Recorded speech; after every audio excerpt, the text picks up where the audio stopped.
नमस्कार, उत्तराखंड की खबरों में आपका स्वागत है। मैं हूं आपके साथ शैलजा त्यागी। तो 1 सितंबर को उत्तराखंड के खटीमा में 1984 के गोलीकांड की 31वीं बरसी के अवसर पर सीएम पुष्कर सिंह धामी ने खटीमा के शहीद स्मारक पर पहुंचकर शहीदों को श्रद्धांजलि अर्पित की। उन्होंने शहीदों की प्रतिमा शिला पर माल्यार्पण किया और उनके परिजनों को शॉल भेंट कर सम्मानित किया। इस अवसर पर आयोजित श्रद्धांजलि सभा में मुख्यमंत्री ने उत्तराखंड राज्य निर्माण के लिए शहीद हुए आंदोलनकारियों के इतिहास को याद किया और उनके सपनों का उत्तराखंड बनाने की प्रतिबद्धता दोहराई।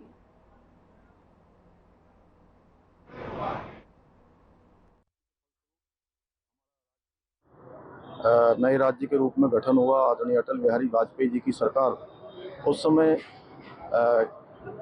देश में थी और उनके हम सब के उत्तराखंड वासियों के अनुरोध को आंदोलन को मानते हुए राज्य स्थापना हुई और आज हमारे प्रधानमंत्री आदरणीय श्री नरेंद्र मोदी जी अटल जी के बनाए हुए राज्य को संवारने के लिए हर संभव हमको सहयोग दे रहे हैं। हर संभव जो भी हम उनसे अनुरोध करते हैं हमको स्वीकृति मिलती है। हमारा प्रयास है कि उत्तराखंड राज्य के आंदोलनकारियों की भावना के अनुरूप, उनकी अपेक्षाओं के अनुरूप, उनके सपनों के अनुरूप उत्तराखंड राज्य का निर्माण करें। उत्तराखंड राज्य हमारा हिंदुस्तान का श्रेष्ठ राज्य बने, ये हमारा विकल्प रही संकल्प है। और प्रधानमंत्री जी ने बाबा केदार की भूमि से सभी उत्तराखंड वासियों को संबोधित करते हुए कहा था कि ये दशक उत्तराखंड का दशक होगा। इस दशक में उत्तराखंड अपनी बुलंदियों को छुएगा, शिखर तक पहुंचेगा। आज खटीमा गोलीकांड की 31वीं वर्षगांठ है।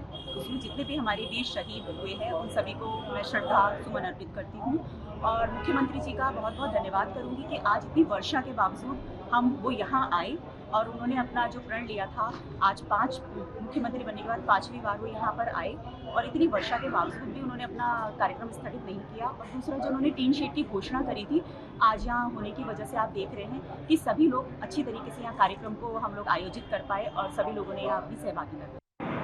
जहाँ भाई ने अपनी बहन की राखी छोड़ दी, माँ की विराट पर्वत।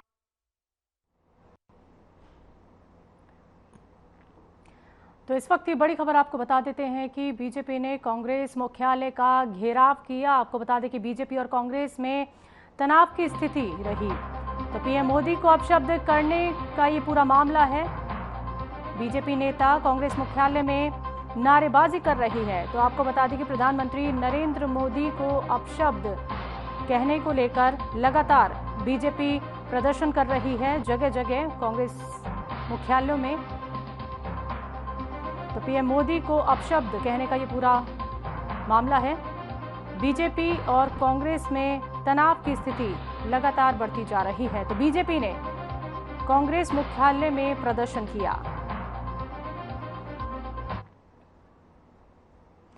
देहरादून में बीजेपी विधायकों की मुख्यमंत्री से लगातार मुलाकातों के बीच प्रदेश में एक बार फिर कैबिनेट विस्तार की चर्चाएं तेज हो गई हैं। संभावना जताई जा रही है कि पितृपक्ष के बाद मंत्रिमंडल का विस्तार हो सकता है और इसी बीच पूर्व मुख्यमंत्री हरीश रावत ने कैबिनेट विस्तार को लेकर चुटकी ली है। हरीश रावत का कहना है कि मुख्यमंत्री एक कुशल राजनीतिज्ञ हैं और वो जानते हैं कि जैसे ही दावेदारी के हिस्सों में मंत्रालय बांटे गए तो सरकार की जड़ें खोदने का काम शुरू हो जाएगा।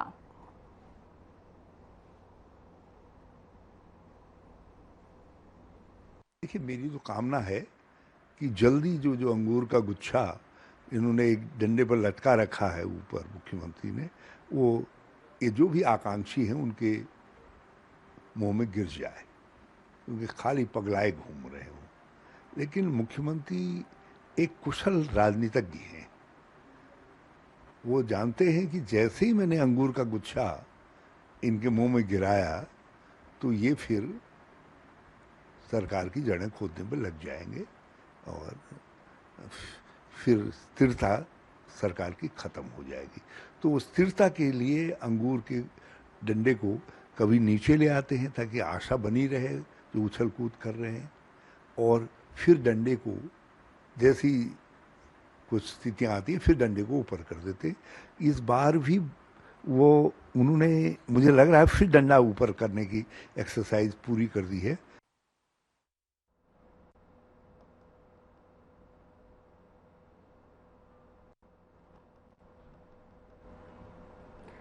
तो आपको बता दें कि कैबिनेट विस्तार पर चर्चा को लेकर चुटकी ली है हरीश रावत ने। तो पूर्व मुख्यमंत्री हरीश रावत का ये बयान सामने आया है। तो बड़ी खबर आपको बता देते हैं, चारधाम यात्रा 5 सितंबर तक के लिए स्थगित कर दी गई है। हेमकुंड साहिब की यात्रा पर भी रोक लगा दी गई है। तो लगातार हो रही बारिश के चलते ये यात्रा रोकी गई है। भूस्खलन और मलबे से मार्ग बाधित हो रहे हैं। श्रद्धालुओं की सुरक्षा के चलते ये फैसला लिया गया है। तो प्रशासन ने यात्रियों से अपील की है कि मौसम की स्थिति देखकर ही यहां पर आए और मौसम का मिजाज देखकर ये फैसला लिया गया है। तो भूस्खलन और मलबे से बाधित हो गए हैं रास्ते। श्रद्धालुओं को किसी भी तरह की दिक्कत परेशानी ना हो, इसी को लेकर प्रशासन ने यात्रियों से अपील भी की है।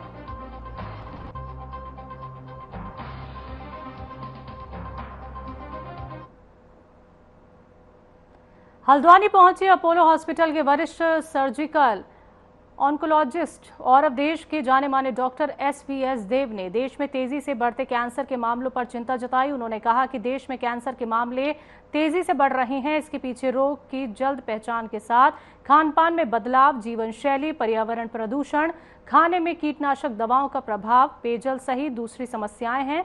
इनमें से कई समस्याओं को रोका जा सकता है।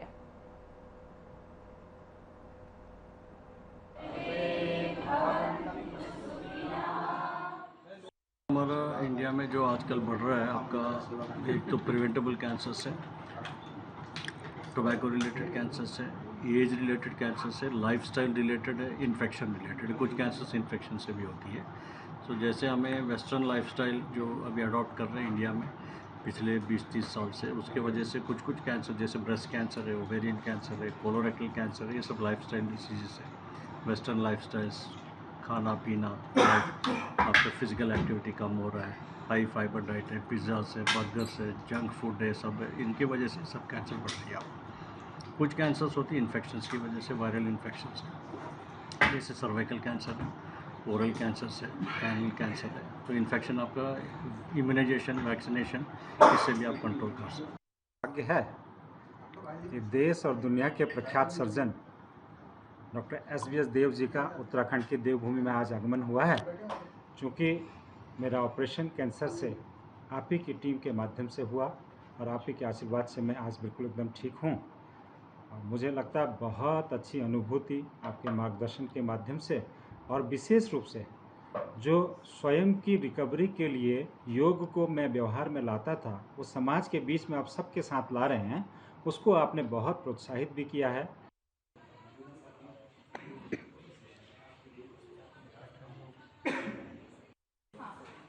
ऋषिकेश के निकट मुनिकिरेती थाना क्षेत्र में साइबर ठगी से बचाव के लिए विशेष अभियान चलाया जा रहा है। इस अभियान के तहत पुलिस बुजुर्गों को जागरूक कर रही है और उन्हें साइबर ठगी के जाल से बचने के टिप्स दे रही है।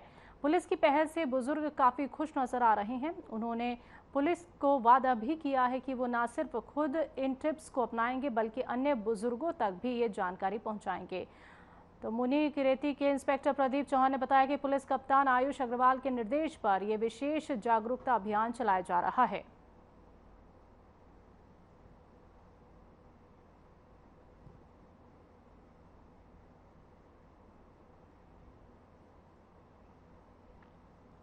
चिल्लरखाल वन मोटर मार्ग के शीघ्र निर्माण की मांग को लेकर विभिन्न सामाजिक संगठनों ने विशाल जन चेतना रैली निकाली और 15 किलोमीटर के सफर के दौरान लोगों को जागरूक किया और तहसील परिसर में जाकर रैली समाप्त हुई। इस दौरान लोगों ने दिल्ली में इस मार्ग के निर्माण को लेकर संघर्ष कर रहे प्रवीण थापा की सराहना की और कहा कि कुमाऊं और गढ़वाल मंडल को जोड़ने वाला ये मोटर मार्ग बेहद जरूरी है।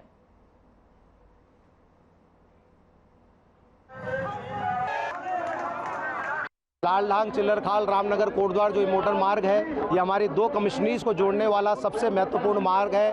उत्तराखंड का सबसे बड़ी लाइफलाइन इसको आप कह सकते हैं और 25 साल हो गए हैं। और ये में सबसे महत्वपूर्ण बात यह है कि ये नई मांग नहीं है, ऑलरेडी एग्जिस्टिंग रोड थी जहाँ पर 1962 के युद्ध के लिए भी फौज की सेना के लिए आने जाने के लिए भी आवाजाही थी। इंदिरा गांधी जी एक बार इस रूट से आई हैं और हम लोग गंगा बस सर्विस से और अपनी प्राइवेट व्हीकल से इस रोड पर 90 के दशक तक पहुँच गए हैं। उस रोड की डामरीकरण के पैचेज आज भी वहाँ पर उपलब्ध हैं, कोई नई डिमांड नहीं है, 8-10 किलोमीटर का सिर्फ मार्ग है, इतने जगह फॉरेस्ट। जनता के बीच में एक अलग जगह है और हम यहाँ पर कोई पार्टीवाद करने नहीं आए हैं, हम सिर्फ जनता को जागरूक करने के लिए आए हैं कि जनता जागे और घरों से बाहर निकले, क्योंकि उस रोड से हमारा देहरादून जाने तक का रास्ता सफर होता है।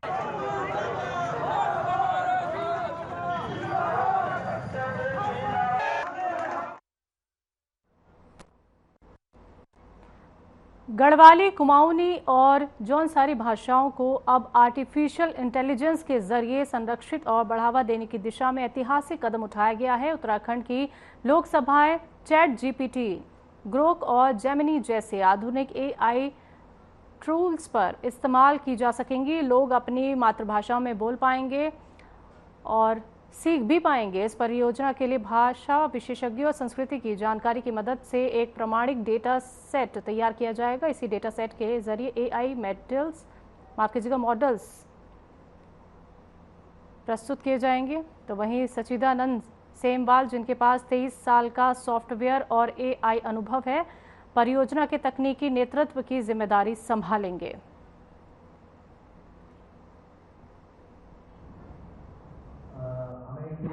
उसका मेजरली एक रिस्पॉन्सिबल पार्ट है जिसको बोलते हैं कि रिस्पॉन्सिबल एआई आपको जो आंसर दे रहा है वो रिस्पॉन्सिबल हो, बिल्कुल सही हो, एक्यूरेट हो, उसके फैक्ट्स हों।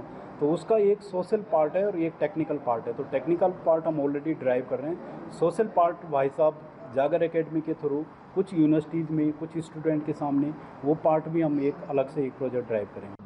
नहीं होगा, अब शुरुआत हो रही है धीरे धीरे। हम तो बहुत इफेक्टिव शुरुआत करने जा रहे हैं, हमारे काम तो आपको दिखने लगेंगे। और ये मैं फिर कह रहा हूँ कि गवर्नमेंट्स के हम लोग जो उनके रिस्पांस हमारे साथ हैं वो बहुत उत्साहवर्धक हैं, सकारात्मक हैं। तो ये अच्छा होने वाला है। और क्योंकि अब कंप्यूटर का युग है, अब आप भाषाई सम्मेलनों को करके सिर्फ ये मामला, ये ठीक है, वो भी एक काम है, लेकिन आपको परिणाम देना होगा। और परिणाम तब दिखेगा कि जब हम उसको एग्जीक्यूट कर पाए।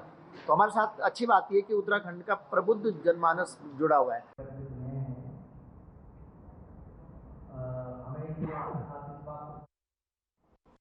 बात करते हैं अगली खबर की। मौसम विभाग की तरफ से रेड अलर्ट जारी होने के बाद हल्द्वानी और उसके आसपास के क्षेत्र में देर रात से लगातार बारिश हो रही है।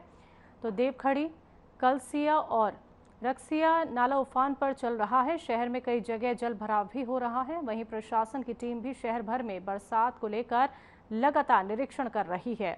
SDM Rahul Shah, city magistrate Gopal Chauhan, तहसीलदार मनीषा बिष्ट समेत नगर निगम के सहायक नगर आयुक्त गणेश भट्ट समेत नगर निगम की पूरी टीम लगातार नाले के किनारे निरीक्षण करने के साथ ही आसपास रहने वाले लोगों से अपील कर रहे हैं कि वो सावधानी बरतें और अनावश्यक रूप से घरों से बाहर ना निकलें।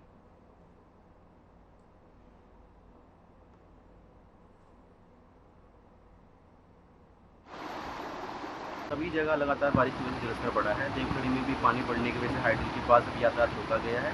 रक्सिया में भी पानी बढ़ा है। जो भी आपके सर्विलेंस क्षेत्र में मुनादी करके लोगों को शिफ्ट करने की कार्रवाई भी की जा रही है। गौला के स्तर में भी वृद्धि हुई। सर नंदौर नदी में जलस्तर बढ़ा है, लेकिन वो लगातार वहाँ पे 4 जेसीबी पोकलैंड मशीन सिंचाई विभाग की लगी हैं, 2 पोकलैंड ग्रिड पुल लगी लगी हैं जो चैनलाइजेशन का काम कर रही है। तो किस तरह से अलर्ट रहने के निर्देश दिए गए? अलर्ट में सभी संवेदनशील क्षेत्रों में लगातार मुनादी की जा रही है। जो भी ऐसे घर हैं जो संवेदनशील क्षेत्र में उनको खाली कराते हुए अन्य सुरक्षित स्थानों पर भेजा जा रहा है। बारिश के चलते गौला नदी उफान पर है। काठगोदाम रेलवे स्टेशन के पीछे नदी किनारे बसे मकानों पर खतरा मंडराने लगा है। प्रशासन ने एहतियातन इन क्षेत्रों में रहने वाले लोगों से सुरक्षित स्थानों पर जाने की अपील की है। और मौके पर पहुंचे SDM Rahul Shah, city magistrate Gopal Chauhan, तहसीलदार मनीषा बिष्ट और सहायक नगर आयुक्त गणेश भट्ट ने लोगों को सुरक्षित स्थानों पर पहुंचाने का काम किया।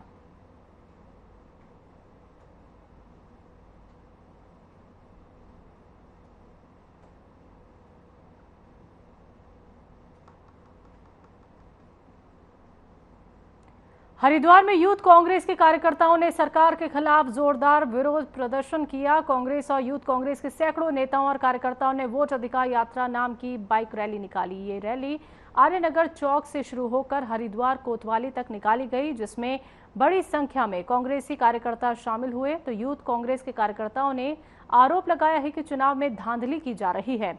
उन्होंने हरिद्वार विधायक मदन कौशिक पर अधिकारियों के साथ साठगांठ कर वोटों में गड़बड़ी करने का आरोप लगाया है। नरेंद्र मोदी जी को देश में एक्सपोज कर दिया कि हरियाणा में चुनाव कैसे जीते, छत्तीसगढ़ में कैसे जीते, महाराष्ट्र में 1 करोड़ वोट रातों रात बन गए। यही काम मदन कौशिक जी ने हरिद्वार में किया हुआ। किसी हॉस्पिटल में 100 वोट बने हुए, किसी धर्मशाला में 50 वोट बने हुए, बस्तियों से फर्जी वोट डले हुए इनके। तो यूथ कांग्रेस एक एक घर में जाके इनके वोट कटवाने का काम करेगी। मरे हुए लोगों के वोट डल जाते हैं, जिंदा लोग वोट नहीं डाल पाते। अभी नगर निगम के चुनाव में देखा कि एक ओल्ड मोंग बाप और बेटा ब्लेंडर्स बैट ऐसे तो वोट डल रहे थे, 3 साल के बच्चे का वोट बना हुआ। ये जो चुनाव अभी निकले उसमें उन लोगों के वोट कट गए, जो लोग जीवित हैं उन लोगों के वोट बने हुए, तो जो मृतक हैं। तो इस तरह की वोट चोरी के लिए आज यूथ कांग्रेस ने प्रदर्शन किया और एक एक युवा जाग चुका है, एक एक हरिद्वार का, हिंदुस्तान का वासी जाग चुका है, जो राहुल गांधी के साथ कंधे से कंधा मिला के चल रहा है। तो हमारा तो एक ही वो रहेगा कि पूर्ण रूप से वोट चोरी हो रही है और हम इसका विरोध करते हैं। जिस तरीके से आप देख रहे हैं कि हमारे जननायक, पूरे देश के नायक राहुल गांधी जी ने पूरे देश में एक मुहिम छेड़ी हुई है, वोट चोर गद्दी छोड़। उसके तहत आपने देखा कि लाखों वोट जो गायब कर दिए गए, महाराष्ट्र में आपने देखा चुनाव हुआ, लाखों वोट गायब कर दिए गए। अब बिहार में जिस तरीके से SIR चल रहा है उसमें भी पता चला है कि कई लाखों वोट वहां से गायब, जो मरे लोग हैं उनको तो जिंदा कर दिया गया और जो जिंदे हैं उनको मरा कर दिया गया। मतलब अजीब ही चुनाव आयोग क्या कर रहा है कुछ समझ में नहीं आ रहा। इसी तरह जिस तरह हम देख रहे हैं यहाँ के जो लोकल विधायक है मदन कौशिक, हर बार से हमने इनके हजारों वोट यहाँ पे इस तरीके से पकड़े हैं। स्वास्थ्य विभाग देहरादून में स्वच्छता पखवाड़ा आयोजित करने जा रहा है। दरअसल ये स्वच्छता पखवाड़ा प्रधानमंत्री नरेंद्र मोदी के जन्मदिवस 17 सितंबर से लेकर महात्मा गांधी के जन्म दिवस 2 अक्टूबर तक चलाया जाएगा। इस दौरान पूरे जिले में 425 हेल्थ कैंप लगाए जाएंगे। देहरादून के CMO मनोज कुमार शर्मा ने कहा कि नगर पालिका और नगर निगम क्षेत्रों में 9 बड़े कैंप आयोजित किए जाएंगे, जबकि ग्रामीण क्षेत्रों में 5 ग्राम पंचायतों को मिलाकर 1 हेल्थ कैंप और शहरी क्षेत्रों में 10 वार्डों को क्लब कर 1 कैंप लगाया जाएगा।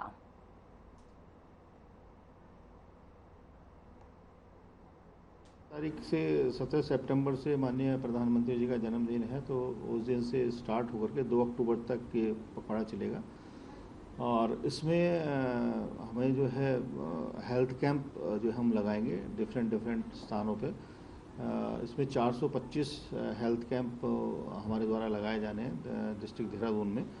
और ये जो कैंप होंगे 9 तो हम बड़े कैंप कर रहे हैं जो कि हमारे ब्लॉक लेवल पे होंगे, और हमारे जो नगर निगम और नगर पालिका में 9 बड़े हम कैंप करेंगे। इसके अलावा जितनी हमारी ग्राम पंचायतें हैं तो हर 5 ग्राम पंचायतों को क्लब करके एक हमने सेंटर मतलब वहाँ पे चिन्हित करके वहाँ पे हर 5 ग्राम पंचायतों पे 1 कैंप हम वहाँ पे लगाएंगे। हरिद्वार में पुलिस की ताबड़तोड़ छापेमारी से मेडिकल स्टोर संचालकों में हड़कंप मच गया है। दरअसल वरिष्ठ पुलिस अधीक्षक के आदेश पर कोतवाली नगर पुलिस ने थाना क्षेत्र के मेडिकल स्टोर्स की व्यापक चेकिंग की और इस दौरान मेडिकल स्टोर्स पर लगे CCTV कैमरों की व्यवस्था का निरीक्षण किया गया। जांच में 14 मेडिकल स्टोर्स पर CCTV कैमरे ही नदारद पाए गए। पुलिस ने नियमों का उल्लंघन करने पर स्टोर स्वामियों पर कार्रवाई की और धारा 83 पुलिस अधिनियम के तहत चालान काटे। जानकारी के मुताबिक कुल 1,40,000 रुपए का जुर्माना वसूला।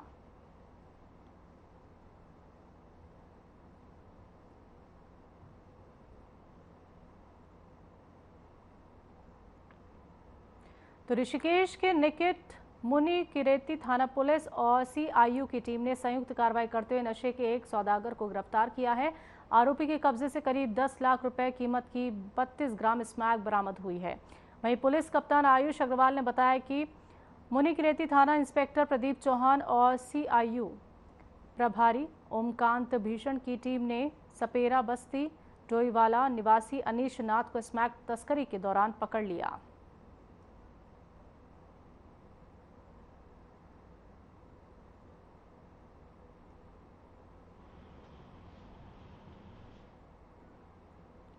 काशीपुर की पौष कॉलोनी चामुंडा विहार इलाके में अज्ञात चोरों द्वारा बंद घर से लाखों रुपए की कीमती सामान चोरी के मामले का खुलासा करते हुए 2 शातिर अभियुक्तों को गिरफ्तार किया है। पुलिस ने आरोपियों की निशानदेही पर चोरी किया गया सामान बरामद किया है।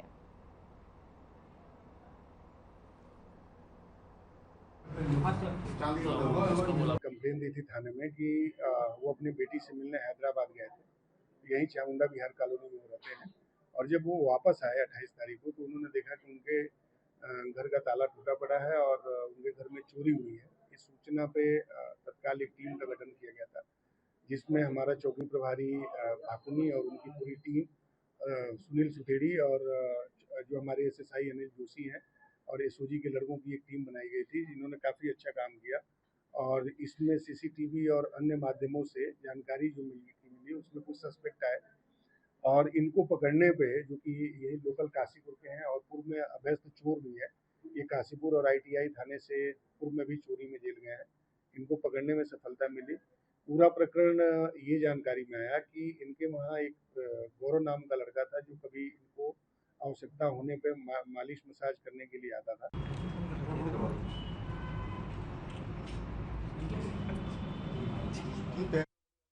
हरिद्वार के थाना रानीपुर क्षेत्र में पिछली 26 अगस्त को शिवालिक नगर निवासी गुलबीर चौधरी के घर पर हुई लूट का खुलासा हुआ। इस मामले में हरिद्वार पुलिस ने लूट में शामिल 4 आरोपियों को गिरफ्तार किया है। जानकारी के अनुसार आरोपियों ने डरा धमकाकर लूट की घटना को अंजाम दिया था।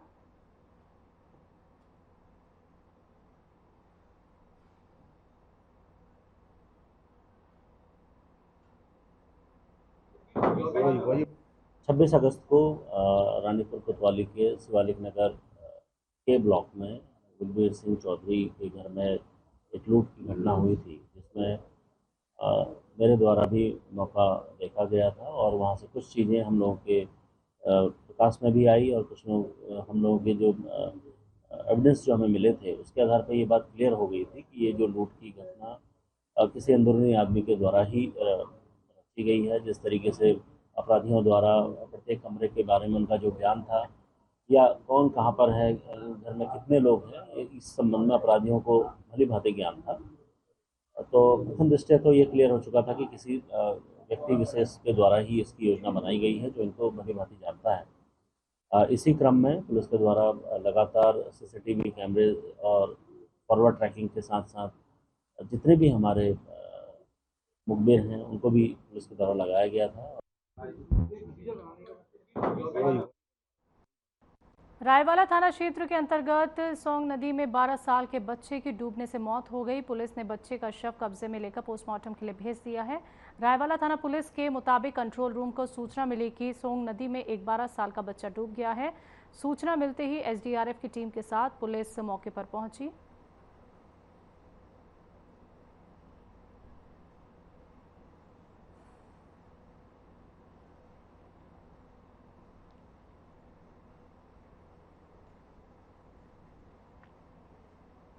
उत्तराखंड की खबरों में अभी के लिए इतना ही। मुझे दीजिए इजाजत। नमस्कार।